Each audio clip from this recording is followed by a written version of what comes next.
دوستو، ایک مرتبہ کا ذکر ہے کہ کسی دور دراز کے ملک میں ایک بادشاہ رہا کرتا تھا۔ ہم سب نے اپنے اپنے بچپن میں اس جملے سے شروع ہونے والی کہانیاں سن رکھی ہیں جنہیں لیجنڈ کہتے ہیں،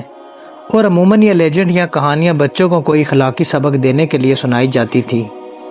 ہماری آج کی یہ کہانی بھی شروع ہوتی ہے ایک دور دراز کے ملک میں رہنے والے بادشاہ سے۔ کئی زمانوں پہلے کی بات ہے کہ کسی دور دراز کے ملک میں ایک بادشاہ رہا کرتا تھا جس کے 2 بیٹے یا 2 شہزادے تھے، اور یہ دونوں شہزادے آپس میں ایک دوسرے کے سوتیلے بھائی تھے۔ بڑے شہزادے کی عمر 15 سال جبکہ چھوٹا شہزادہ صرف اور صرف 10 سال کا تھا۔ چھوٹا شہزادہ بہترین اساتذہ سے تعلیم حاصل کر رہا تھا اور اس میں ایک اچھا بادشاہ بننے کی تمام صلاحیتیں بدرجہ اتم موجود تھی۔ اس لیے بادشاہ کی خواہش تھی کہ مرنے کے بعد اس کے تخت کا والی وارث اس کا چھوٹا شہزادہ بنے، لیکن یہ سب اتنا آسان نہیں ہونے والا تھا۔ بڑے شہزادے کی ماں ایک پاور ہنگری عورت تھی اور وہ کسی بھی قیمت پر اپنے بیٹے یعنی بڑی شہزادے کو تخت پر بیٹھے دیکھنا چاہتی تھی، لہٰذا ایک دن ملکہ نے ایک سازش رچانے کی سوچی۔ ایک دن ملکہ نے ایک بدنام زمانہ زہر بنانے والے کو اپنے گھر بلایا اور اسے ایک ایسا زہر بنا کر دینے کا کہا کہ جس سے بادشاہ اپنی تمام خواہشات کے ساتھ ہی اس دنیا سے کوچ کر جائے۔ کہتے ہیں کہ اس ملکہ کے منہ میں ایک طرف کا ایک دانت دوسرے دانت پر چڑھا ہوا تھا، اور اس زمانے میں اس طرح کے دانتوں کو خوش قسمتی کی علامت سمجھا جاتا تھا۔ اب یہ بات تو یقیناً ایک وہم ہی تھی، لیکن اس میں کوئی شک نہیں کہ ملکہ بادشاہ کو زہر دینے میں خوش قسمت رہی اور بادشاہ کی آنکھیں ہمیشہ کے لیے بند ہو گئی، جس کے بعد اس کے بیٹے اور تخت کے درمیان آنے والی ایک چھوٹی سی رکاوٹ تھی، یعنی چھوٹا سوتیلا بھائی۔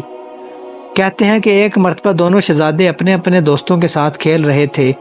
اور بڑے شہزادے نے چھوٹے بھائی کو ایک گانا سنانے کا کہا۔ اب بڑے شہزادے کو لگا تھا کہ شاید چھوٹا بھائی گانا نہیں سنا پائے گا اور شرمندہ ہوگا، لیکن چھوٹے شہزادے نے ایک ایسی نظم سنا دی کہ جس میں اسے ہٹا کر بڑے بھائی کو بادشاہ بنا دینے کی ایک سازش رچائے جانے کا ذکر تھا، اور یہ نظم سننے کی دیر تھی کہ اس کے سوتیلے بھائی اور سوتیلی ماں نے اپنے سیاہ ارادوں کو ایک مرتبہ پھر سے تیز کر دیا اور زہر بنانے والی اسی بدنام شخص کو بلایا کہ جس نے بادشاہ کے لیے زہر بنایا تھا، مگر اس مرتبہ چھوٹے شہزادے پر کیا گیا وار ناکام ہو گیا۔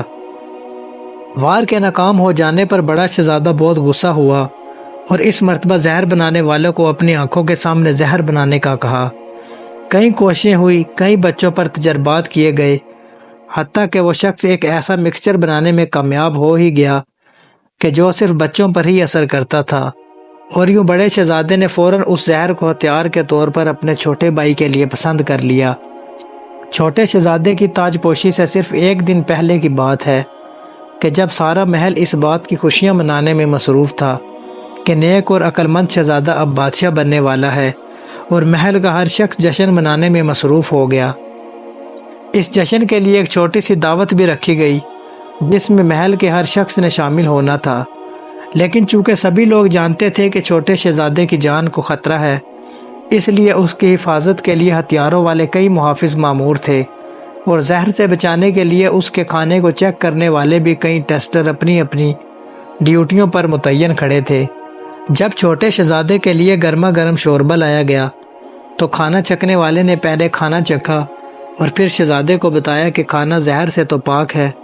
لیکن بہت گرم ہے، لہٰذا پہلے آپ اسے ٹھنڈا کر لیں۔ چنانچہ شوربے کو ٹھنڈا کرنے کے لیے اس میں تھوڑا سا پانی ملا دینے کا حکم دیا گیا، اور یہ وہ پانی تھا کہ پھر جس میں زہر ملا ہوا تھا، اور یوں چھوٹے شہزادے کے کھانے میں زہر ملا دینے میں سوتیلے ماں بیٹا دونوں کامیاب ہو گئے۔ اور اس دعوت میں دیکھنے والوں نے بتایا کہ شوربہ کھانے کے بعد چھوٹے شہزادے کی آواز اور اس کی سانس دونوں ہمیشہ کے لیے بند ہو گئے۔ کہتے ہیں کہ جب اگلے دن چھوٹے شہزادے کو لے جایا جا رہا تھا تو بڑے شہزادے نے اس کے جسم کو چھوٹے چھوٹے پتھروں سے ڈھکوا دیا تاکہ کسی شخص کو جسم پر پڑے زہر کے اثرات نظر نہ آئے، لیکن اس دن انتہائی تیز بارش ہو گئی جس سے چھوٹے شہزادے پر سے پتھر ادھر ادھر لڑک گئے، اور دیکھنے والوں نے دیکھ لیا کہ اس کے چہرے پر زہر کے اثرات نظر آنا شروع ہو گئے۔ دوستو، یہ کہانی اس سے اور آگے بھی چلتی ہے اور میں آپ کو بہت دیر تک سناتے رہ سکتا ہوں کہ پھر بڑے شہزادے اور اس کی ماں کا کیا ہوا، مگر سوال تو یہ ہے کہ کیا یہ کہانی محض ایک داستان ہی ہے؟ نہیں، یہ کہانی تھی حضرت عیسیٰ علیہ السلام سے کوئی 50 سال بعد ایک دور دراز کے ملک روم کی، اور اس بڑے شہزادے کا نام تھا نیرو، اور اس کے چھوٹے سوتیلے بھائی کا نام تھا بریٹانکس، جبکہ نیرو کی وہ ماں جس کا ایک دان دوسرے دان پر چڑھا ہوا تھا اس کا نام تھا ایگریپینا، تاریخ کی ایک بدنام زمانہ ملکہ جس نے طاقت کے حصول کے لیے محل کے 12 افراد کو ابدی نیند سلا دیا تھا۔ بات کا آغاز ہوا تھا ایک مرتبہ کا ذکر ہے سے کہ جس سے شروع ہوتے ان گنت لیجنڈ اور کہانیاں ہم نے اپنے اپنے بچپن میں سن رکھے ہیں، مگر یہ کہانی صرف ایک کہانی نہیں تھی بلکہ اس کے پیچھے ایک سچی اور تاریخی داستان تھی، اور یہ داستان سنانے کا مقصد ہی آپ کو یہ بتانا تھا کہ ہر کہانی کے پیچھے کوئی نہ کوئی سچ ضرور چھپا ہوتا ہے۔ اس لیے تو میں کہتا ہوں کہ بعض اوقات سچائی کسی بھی فکشن سے زیادہ حیران کن ہوتی ہے۔ بڑے شہزادے نے چھوٹے شہزادے کے ساتھ جو کیا تھا یقیناً وہ ایک فول پروف پلان تھا کہ جس کا اس وقت پکڑے جانا انتہائی مشکل تھا، لیکن پھر بھی سچائی سامنے آ ہی گئی، اور کیسے؟ بارش کے چند قطروں سے، جیسا کہ حضرت عیسیٰ علیہ السلام نے ایک مرتبہ کہا تھا کہ جو کچھ بھی چھپا ہوا ہے وہ ایک دن ضرور سامنے آئے گا۔